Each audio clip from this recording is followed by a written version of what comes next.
Ողջույն բոլորին, այսօր հունվարի 19-ն է, օրը երկուշաբթի։ Ես Հարություն Մինասյանն եմ եւ USR Media YouTube-յան ալիքում սկսում ենք աշխատանքային շաբաթը։ Թեև այսօր ոչ աշխատանքային օր է, Մարտին Լյութեր Քինգ կրտսերի օրն է։ Այսօր փակ են պետական կառույցները, ֆոնդային բորսան եւ բազմաթիվ դպրոցներ, սակայն բիզնեսների մեծ մասը շարունակում է աշխատել։ Տոնն ընդգրկված է դաշնային արձակուրդների ցանկում մի պատիվ քաղաքացիական իրավունքների շարժման առաջնորդ Մարտին Լյութեր Քինգ կրտսերի ծննդյան եւ ժառանգության։ Չնայած դրան, շատ առևտրային եւ մասնավոր հաստատություններ բաց են։ Նախորդ ամիս ազգային պարկերի ծառայությունը հայտարարել էր, որ այլևս անվճար մուտք չի լինելու ազգային պարկեր Մարտին Լյութեր Քինգի օրը եւ Ջունթինթին։ Փոխարենը անվճար մուտքի օրեր էին սահմանվել Տերոշի օրը եւ նախագահ Դոնալդ Թրամփի ծննդյան օրը։ Սակայն Կալիֆոռնիայի նահանգապետ Գևին Նյուսոմը հակադարձել է այդ որոշմանը եւ կարգադրել, որ նահանգի ավելի քան 200 պետական պարկեր այսօր բաց լինեն անվճար մուտքով։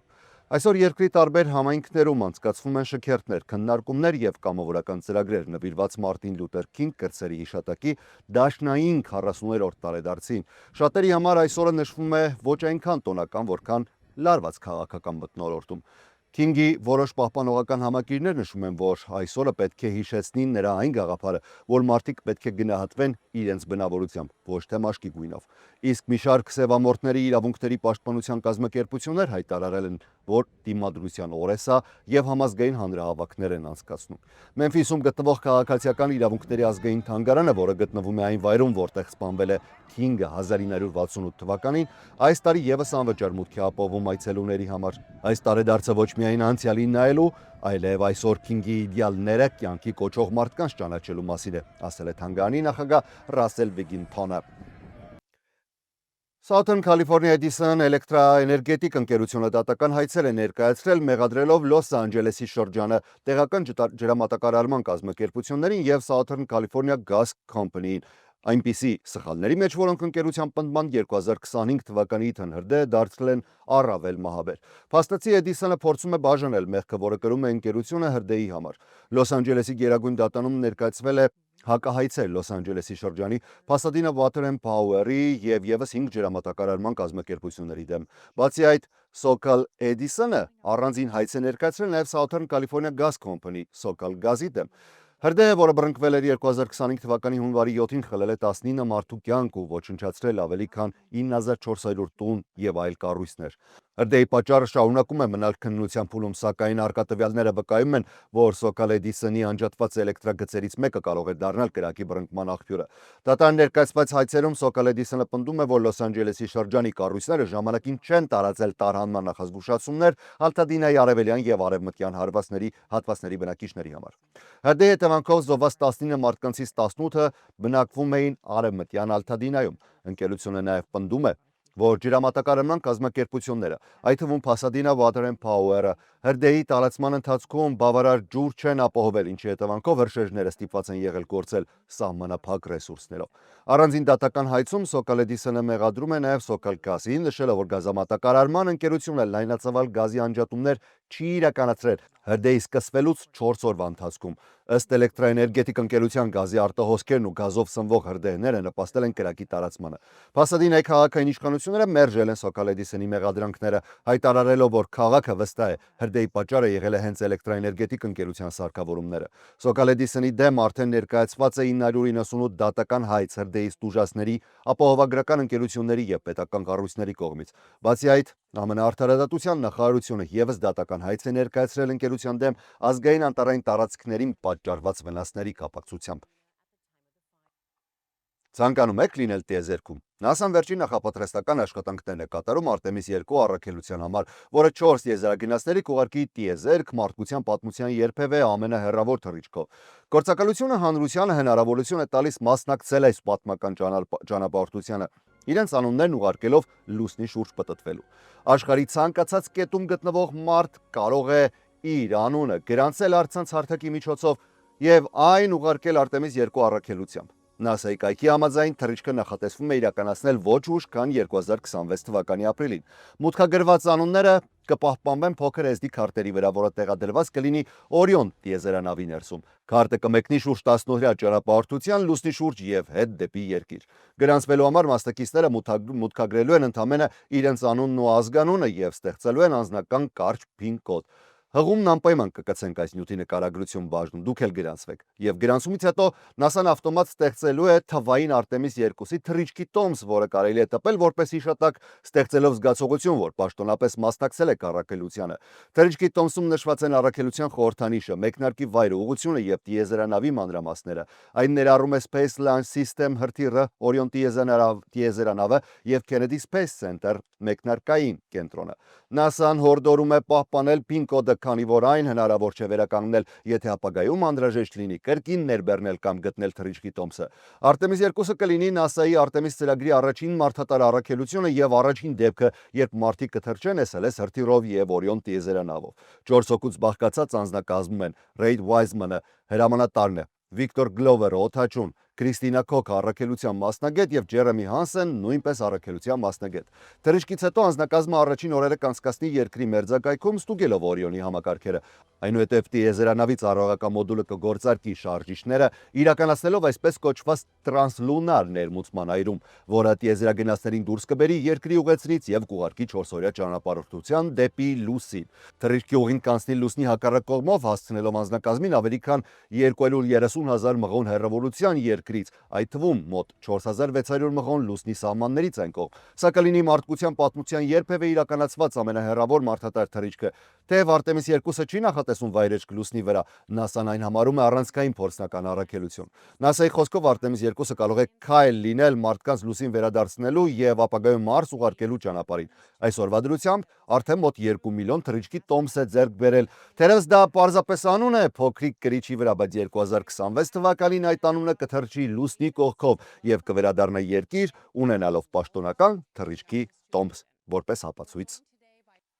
Շարունակենք մի փոքր ավելի քաղաքական եւ ներքաղաքական թեմաներով։ ԱՄՆ պաշտպանության նախարարությունը հրահանգել է շուրջ 1500 գործող զինծառայողի պատրաստվել հնարավոր տեղակայման Մինեսոտա նահանգում։ Այս քայլը հաջորդում է նախագահ Դոնալդ Թրամփի սպառնալիքին կիրառել ապստամբության մասին ակտը Մինեսոտայում կառավարության արտաքսման քաղաքականության դեմ ընթացող բողոքի ցույցերը ճնշելու համար։ Միևնույն ժամանակ դեռևս պարզ չէ, արդյոք այդ զորքերից որևէ մեկը իրականում կուղարկվի Մինեսոտա։ Հնարավոր տեղակայման ենթակա զինծառայողները մասնագիտացված են ցուրտ եղանակային պայմաններում գործողությունների մեջ։ Ըստ պաշտոնյաների նրանք ծառայում են բանակի հետևակային գումարտակներում, Ալյասկայում տեղակայված 11-րդ օդադեսանտային դիվիզիայի կազմում։ Լուրը առաջինը հաղորդել է ABC News-ը։ Հիշեցնեմ, որ նախագահ Թրամփը զգուշացրել է Մինեսոտայի պաշտոնյաներին դադարեցնել ցուցարարների գործողությունները, որոնք ուղղված են IC ներգաղթի եւ մաքսային վերահսկողության ծառայության աշխատակիցների դեմ։ Հակառակ դեպքում նա սոցիալական ցանցում գրել էր. Ես կկիրառեմ ապստամբության մասին ակտային դաշնային օրենք է, որը նախագահին տալիս է իրավունք ներգրավել բանակը կամ դաշնայնացված ազգային գվարդիայի ստորաբաժանումները ներքին անվտանգությունները ճնշելու համար։ Սակայն նույնիսկ առանց այդ օրենքի պաշտոնական կիրառման նախագահը կարող է օգտագործել գործող զինված ուժերը որոշ ներքին նպատակներով, օրինակ դաշնային սեփականությունը պաշտպանելու համար։ Բացի այդ, Պենտագոնը կարող է փորձել տեղակայել նաև վերջերս ստեղծված ազգային գվարդիայի արագ արձագանքման ուժերը քաղաքացիական անկարգությունների դեպքում։ Ըստ պաշտոնյաների, նախագահ Թրամփը նախորդ շաբաթվա սկզբից ի վեր Մինեապոլիս եւ հարևան Սենթ Փոլ քաղաքները ուղարկել մոտ 3000 դաշնային գործակալ, այդ թվում IC եւ սահմանապատ ծառայության աշխատակիցներ։ Տեղի բնակիչների եւ իրավապահների միջև բախումները սրվել էին այն բանից հետո, երբ հունվարի 7-ին IC գործակալը կրակել ու սպանել էր ԱՄՆ քաղաքացի Ռենե Գուդին։ Տեղական ղեկավարները մեղադրել են հանրապետական նախագահին դաշնային լիազորությունների գերազանցելու մեջ, ինչպես նաև առանձին բռնի միջադեպերը չափազանցնելու մեջ զորքերի ներգրավումը արդարացնելու նպատակով։ CNN-ի նախկին հաղորդավար Դոն Լեմոնը զգուշացում է ստացել ԱՄՆ արդարադատության նախարարությունից մեղադրանքներով, որ նա մասնակցել է հակահայց բողոքի ակցիայի, որի ընթացքում ցուցարարների խումբը ներխուժել է Մինեսոտա նահանգի Սենթ Փոլ քաղաքում գտնվող եկեղեցի կիրակնօրյա ժամերգության ժամանակ։ Ըստ մեղադրանքների Լեմոնը միացել է ցուցարարների խմբին, որոնք ներխուժել են եկեղեցի եւ մեղադրել տեղի հովիվ Դեյվիդ Իսթվուդին ԱՄՆ ներգաղթի եւ մաքսային վերահսկողության ծառայության IC հետ համագործակցելու մեջ։ Լեմոնը, որը վերջին օրերին լուսաբանում է Ռենե Նիկոլ Գուդի սպանությունից հետո ցակած եւ գնալով ավելի բռնի բնույթ ստացող բողոքները, ուղիղ եթերով հեռարձակել է ցուցարարների ներխուժումը Սենթ Փոլի եկեղեցի։ Ցուցարարները հայտարարել են, թե հովիվ Իսթվուդը բացի իր հոգևոր գործունեությունից հանդիսանում է IC Մինեսոտայի տարածքային գրասենյակի ժամանակավոր ղեկավար։ Տեղական այս գրասենյակի աշխատակիցների ցանկում իսկապես նշվում է Դեյվիդ Իսթվուդ անունով անձ, սակայն լրատվամիջոցները չեն կարողացել անկախ աղբյուրներով հաստատել, թե արդյոք այդ անձը նույնն ով ղեկավարում է նաև նշված եկեղեցին։ Նշվում է նաև, որ Իսթվուդը ներկա չի եղել կիրակնօրյա ժամերգությանը։ Դոն Լեմոնը խոսել է եկեղեցու գլխավոր հովիվ Ջոնաթան Փարնելի հետ, որը տեղի ունեցածը որակել է ամոթալի։ Սա անընդունելի է, ամոթալի է եւ ամոթալի է ընդհատել քրիստոնյաների հանրային հավաք աղոթքի ժամանակ, ասել է Փարնելը։ Արտարադատության նախարարությունը սկսել է ուսումնասիրել եկեղեցում տեղի ունեցած միջադեպը հնարավոր քաղաքացիական իրավունքների խախտման մասով, մասնավորապես քրիստոնյաների պաշտամունքի ազատությունը միջամտելու հարցով։ X սոցիալական հարթակում հրապարակված գրառման համաձայն Արտարադատության նախարարության քաղաքացիական իրավունքների հարցերով օգնական գլխավոր դատախազ Հարի Դիլենը հրապարակային զգուշացում է ուղղել Լեմոնին։ Աղոթքի տունը հանրային հարթակ չէ ձեր բողոքների համար, այն տարածք է, որը պաշտպանված է նման գործողություններից, դաշնային քրեական եւ քաղաքացիական օրենքներով։ Առաջին ուղումը չի պաշտպանում ձեր կեղծ լրագրությունը աղոթքի արարողությունը խաթարելու տեսքով, դուք նախազգուշացված եք, գրել է Դիլենը։ Հետագա գրառման մեջ նա նշել է, որ ՀԴԲ-ն ներգրաված է գործին եւ ցուցարարներին մեղադրել է պաշտամունքի վայրի պղծման մեջ։ Դոն Լեմոնը մերժել է իրեն քրեական պատասխանատվության ենթարկելու կոչել է եւ հայտարարել, որ իր գործողությունները պաշտպանված են առաջին ուղմամբ։ Նա պնդել է, որ որևէ կապ չունի տվյալ կազմակերպության հետ։ ՄԱԳԱ վարչակազմը եւ կեղծ լրատվամիջոցների մագաները խելագարվում են մի բանի շուրջ, որը նույնիսկ իրական չէ, ասել է Լեմոնը իր գործողությունները բնութագրելով բացառապես լրագրություն։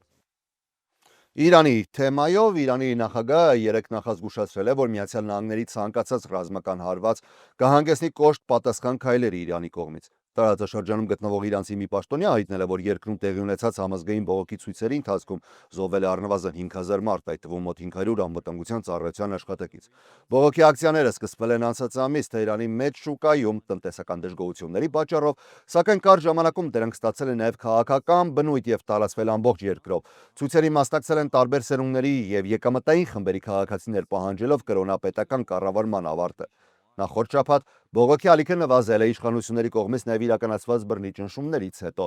Նախագահ Դոնալդ Թրամփը բազմիցս է սպառնացել միջամտել, եթե ցուցարարների սպանությունները շարունակվեն կամ եթե նրանք ենթարկվեն մահապատժի։ Շաբաթ օրը տված հարցազրույցում Թրամփը հայտարարել է, ժամանակն է մտածել Իրանում նոր առաջնորդության մասին։ Իրանն ակնարկել է, որ կարող է շարունակել անկարգությունների ընթացքում ձերբակալված անձանց մահապատիժների իրականացումը, թեև այն չեղարկվել է մեկ անգամ։ Միևնույն ժամանակ կրոնապետական իշխանությունը բախվելով միջազգային աճող ճնշմանը փորձում է զսպել ԱՄՆ նախագահ Դոնալդ Թրամփի հնարավոր միջամտությունը։ Իրանի նախագահ Մասուդ Փեզեշքյանը X սոցիալական հարթակում գրել է, որ Իրանի պատասխանը ցանկացած անարդար ագրեսիայի կլինի խիստ եւ ցավալի։ Նա հավելել է, որ երկրի գերագույն առաջնորդի դեմ ցանկացած հարձակում համարժեք կլինի ամբողջ ազգի դեմ համընդհանուր պատերազմի։ Իրանի գերագույն առաջնորդ Այաթոլլահ Ալի Խամենեին Թրամփին անվանել է հանցագործ, միաժամանակ ընդունելով հազարավոր զոհերի առկայությունը, որոնց համար նա մեղադրել է իր խոսքով ԱՄՆ-ի եւ Իսրայելի հետ կապված ահաբեկիչներին եւ անկարգություններ հրահրողներին։ Կրոնապետական իշխանությունները հավանդաբար երկրում անկարգությունները վերագրում են արտաքին թշնամիներին։ Միաժամանակ Միացյալ Նահանգներում գործող մարդու իրավունքների կազմակերպությունը HRA-ը հայտնել է, որ զոհերի թիվը գերազանցում է 3300-ը, իսկ շուրջ 4400 դեպք դեռևս ուսումնասիրվում է։ Կազմակերպության տվյալներով հաստատվել է ավելի քան 24000 ձերբակալություն։ Շատ տարբեր թվեր են հրապարակվում։ Այս թվերի իսկությունը ճշտել առայժմ չի հաջողվում։ Հետևաբար մենք նույնպես հրապարակում ենք այն թվերը, որոնք ի գիտություն են ԱՄՆ վարչակազմի համար։ Եվրոպական մի քանի երկրների առաջնորդներ արտակարգ նիստ են անցկացրել այն բանից հետո, երբ նախագահ Դոնալդ Թրամփը սպառնացել է սահմանել լայնածավալ նոր մաքսատուրքեր ՆԱՏՕ-ի որոշ դաշնակիցների նկատմամբ, եթե Վաշինգտոնին չթույլատրվի գնել Գրենլանդիա։ Եվրամիությունը մերժել է այդ պահանջը, այն որակելով շանտաժ եւ միաժամանակ սկսել է պատրաստվել հակազդող քայլերի, սակայն փորձում են նաեւ դիվանագիտական ճանապարհով լուծում գտնել։ Պաշտոնյաների խոսքով Եվրամիությունը կարող է սահմանել հակամաքսատուրքեր ամերիկյան ապրանքների նկատմամբ շուրջ 108 միլիարդ դոլարի չափով, ինչպես նաև քննարկվում է ավելի կոշտ հակաճնշման գործիքի կիրառումը, որը կարող է սահմանափակել ամերիկյան ընկերությունների մուտքը եվրոպական շուկաներ։ Ակնկալվում է, որ այս ճգնաժամը կգերիշխի ինչպես 5-7 օրը սպասվող ԵՄ գագաթնաժողովի, այնպես էլ այս շաբաթ անցկացվող Դավոսի համաշխարհային տնտեսական ֆորումի օրակարգում, որին սպասվում է նաև նախագահ Դոնալդ Թրամփի մասնակցությունը։ Իսպանիայի վարչապետ Պեդրո Սանչեսը զգուշացրել է, որ Գրենլանդիայի նկատմամբ Միացյալ Նահանգների ցանկացած ռազմական քայլ կխարխլի ՆԱՏՕ-ի միասնությունը եւ կլինի լուրջ շահավետ զարգացում պաշտոնական Կրեմլի համար։ Նրա խոսքով առաջին հերթին դա կարող է որոշակի կերպով օրինականացնել Վլադիմիր Պուտինի կողմից Ուկրաինայի ներխուժումն ու միակողմանի գործողությունները, ինչպես նաև կասկածի տակ դնել Ուկրաինայի տարածքային ամբողջականությունը։ Երկրորդ, նա ընդգծել է, որ եթե Միացյալ Նահանգներն իրականում փորձի ներխուժել Գրենլանդիա, ապա դա կարող է նշանակել ՆԱՏՕ-ի փաստացի ավարտը։ Դանիայի արտաքին գործերի նախարար Լարս Ռասմուսենը հայտնել է, որ Վաշինգտոնի հետ երկխոսությունը շարունակում է բաց մնալ նոր եռակողմ աշխատանքային խմբի միջոցով, որում ընդգրկված են Դանիան, Գրենլանդիան և Միացյալ Նահանգները։ Նրա խոսքով բանակցությունները եղել են կառուցողական, կողմերը համաձայնել են շարունակել աշխատանքը, փորձելով գտնել լուծում, որը կհանգեցնի նրան, որ նախագահ Դոնալդ Թրամփը հրաժարվի Գրենլանդիան ձեռք բերելու գաղափարից, միաժամանակ ապահովելով Գրենլանդիայի ինքնիշխանությունը, Դանիայի թագավորության տարածքային ամբողջականությունը և հնարավորինս հաշվի առնելով ԱՄՆ-ի ողջամիտ ակնկալիքներն ու պահանջները։ Եվրոպական 8 երկիր հանդես են եկել համատեղ հայտարարությամբ, որով ամբողջական համերաշխություն են հայտնել Դանիայի և Գրենլանդիային, զգուշացնելով, որ մաքսատուրքերի սպառնալիքները կարող են առաջացնել վտանգավոր բացասական շղթայական ռեակցիա անդրաատլանտյան հարաբերություններում։ Վեճը նաև խաթարել է ֆինանսական շուկաները կասկածի տակ դնելով ԱՄՆ-ի վերջին առևտրային համաձայնագրերը Եվրամիության և Մեծ Բրիտանիայի հետ։ Այսօր առավոտյան Ասիայում առևտրի ընթացքում դոլարը թուլացել է իր հիմնական արժույթների նկատմամբ, մինչդեռ ոսկու և արծաթի գները, որոնք հաճախ դիտվում են որպես ապահով ներդրում, հասել են նոր պատմական առավելագույն մակարդակների։ Վերլուծաբանների կարծիքով այս ճգնաժամը վերածվել է Դանիայի ամենալուրջ արտաքին քաղաքական մարտահրավերներից մեկին, վերջին տասնամյակների ընթացքում առաջ բերելով հարցեր ՆԱՏՕ-ի համախմբվածության և Եվրոպայի միասնական արձագանքելու կարողության վերաբերյալ։ Դանիայում և Գրենլանդիայում հասարակական դժգոհությունն աճում է, բնակիչները հայտարարում են, որ չէին ենթարկվի ճնշմանն իրենց տարածքային ամբողջականության հարցում, և առաջնորդները նշում են, որ պատրաստ են շարունակել երկխոսությունը, սակայն միևնույն ժամանակ ընդգծում են, որ Եվրոպան չի ընդունի հակադրանքը։ Քանի որ Թրամփի կողմից մաքսատուրքերի սահմանման համար նախատեսված փետրվարյան վերջնաժամկետը մոտենում է, առաջիկա բանակցությունները վճռորոշ կլինեն պարզելու կթուլանա արդյոք այս վեճը, թե կվերածվի ավելի լայնածավալ առճակատման։ Նախագահ Դոնալդ Թրամփը հայտարարել է, որ այլևս չի առաջնորդվում բացառապես խաղաղության գաղափարով։ Հետաքրքիրն այն է, որ Դոնալդ Թրամփը սա նամակում է նշել ուղղված Նորվեգիայի վարչապետին, որտեղ հայտնել է, որ այլևս իրեն չի պարտավորում առաջնահերթ համարել խաղաղությունը և այն բանից հետո, երբ չի ստացել Նոբելյան խաղաղության մրցանակը։ Լրատվամիջոցների մոտ նամակի մանրամասներ են հայտնվել, որտեղ ասվում է. հաշվի առնելով, որ ձեր երկիրը որոշեց ինձ չշնորհել Նոբելյան խաղաղության մրցանակը 8 և ավելի պատերազմներ կանգնեցնելու համար, ես այլևս պարտավորություն չեմ զգում մտածել բացառապես խաղաղության մասին, թեև խաղաղությունը միշտ կմնա գերակա, ես այժմ կարող եմ մտածել այն մասին, թե ինչն է լավ և ճիշտ Ամերիկայի Միացյալ Նահանգների համար, գրել է Թրամփը։ Նամակը պատասխան էր Նորվեգիայի վարչապետ Յոնաս Գար Ստյորեին և Ֆինլանդիայի նախագահ Ալեքսանդր Ստուբին, որոնք քննադատել էին Թրամփի կողմից եվրոպացի դաշնակիցների դեմ մաքսատուրքերի կիրառման սպառնալիքները։ Նորվեգիայի վարչապետը շտապ պարզաբանել է, որ Նորվեգիայի կառավարությունը չի որոշում Նոբելյան մրցանակի հարցը, և Նորվեգիայի Նոբելյան կոմիտեն գործում է լիովին անկախ։ Թրամփը բազմիցս հրապարակայնորեն հայտնել է Նոբելյան խաղաղության մրցանակ ստանալու ցանկության մասին։ Նախորդ տարի այդ մրցանակը շնորհվել էր Վենեսուելայի ընդդիմադիր առաջնորդ Մարիա Կորինա Մաչադոին։ Վերջերս Սպիտակ տանը տեղի ունեցած հանդիպման ընթացքում Մաչադոն Թրամփին է նվիրել իր ոսկե մեդալը, թեև Նոբելյան կոմիտեն հայտարարել է, որ մրցանակը չի կարող փոխանցվել, կիսվել կամ հետ վերցվել։ Նույն նամակում Թրամփը կասկածի տակ է դրել Դանիայի իրավունքը Գրենլանդիայի նկատմամբ և պնդել է, որ աշխարհը անվտանգ չի լինի, քանի դեռ Միացյալ Նահանգները չունի, իր բառերով ասած, լիակատար և ամբողջական վերահսկողություն Գրենլանդիայի վրա։ Շվեյցարիական Դավոսում մեկնարկել է համաշխարհային տնտեսական ֆորումը։ Մասնակիցների անընդհատ հոսքը լցրել է դահլիճներն ու հանդիպումների սրահները, մինչդեռ տարեկան այս հավաքի վրա ակնհայտորեն գերիշխում է ԱՄՆ նախագահ Դոնալդ Թրամփի ներկայության սպասումը։ Աղբյուրների փոխանցմամբ Դոնալդ Թրամփը այս շաբաթ Դավոսում նախատեսում է հանդիպումներ ունենալ համաշխարհային բիզնես առաջնորդների հետ, ակնկալվում է, որ նա կժամանի չորեքշաբթի և հանդես կգա հատուկ ելույթով։ Նույն աղբյուրների համաձայն Թրամփի ելույթից հետո նախատեսվում է ընդունելություն, որին հրավիրված են լինելու խոշոր բիզնեսի ներկայացուցիչներ, այդ թվում ֆինանսական ծառայությունների, կրիպտո ոլորտի և խորհրդատվական ընկերությունների գլխավոր տնօրեններ։ Մի շարք ղեկավարների խոսքով հրավերներն ուղղված են ոչ միայն ԱՄՆ-ի, այլ աշխարհի տարբեր երկրների խոշոր գործարարներին, և դրանց աղբյուրը եղել է Սպիտակ տունը։ Ֆորումի օրակարգը որոշ չափով ստվերել է ԱՄՆ նախագահի վերջին կտրուկ քաղաքական քայլերը։ Համաշխարհային տնտեսական ֆորումի կազմակերպիչների տվյալներով այս տարի միջոցառմանը կմասնակցեն ավելի քան 130 երկրից 3000 պատվիրակ։ Մասնակիցների թվում կան նաև G7 երկրների մի քանի պետությունների ղեկավարներ։ Լրատվամիջոցները նշում են, որ Դավոսը մեկնելու նաև Ռուսաստանի նախագահ Պուտինի հատուկ ներկայացուցիչ Կիրիլ Դմիտրիևը, որը ըստ տեղեկությունների նախատեսում է հանդիպումներ ունենալ ԱՄՆ պատվիրակության անդամների հետ։ Այժմի համար այսքանը, թեև այսօր ոչ աշխատանքային է և հնարավոր է լրատվական հոսք չլինի, որպեսզի եթեր վերադառնանք երեկոյան։ Այնուամենայնիվ, մենք շարունակում ենք աշխատել և հարկ եղած դեպքում կհանդիպենք երեկոյան։ Ես Հարություն Մինասյանն եմ, շնորհակալ եմ ուշադրության համար, առողջ եղեք։